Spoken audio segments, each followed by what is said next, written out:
Clashes of self-defense forces and Ukrainian army continue near Slavyansk. The village Yampol that was earlier occupied by Ukrainian soldiers now is under control of self-defense. The 5-year-old kid who has been wounded during the shelling of Slavyansk by Ukrainian army died at the hospital. The doctors were trying to save the life of young Arseny for more than 5 hours. He was hospitalized with numerous missile wounds. Ombudsman for Children's Rights in the Russian Federation, Pavel Astahov, said that it was the 5th officially registered case when the child died as a result of Kiev military operation on east of Ukraine.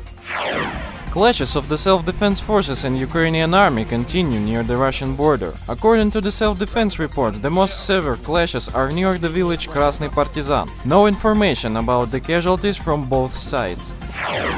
The representative of press service of Lugansk People's Republic informed about the 3-kilometer-long tail of refugees near the checkpoint Izvarina. People want to leave Ukraine. Recall that as of June 20, more than 40,000 of refugees moved from Ukrainian to Rostov region.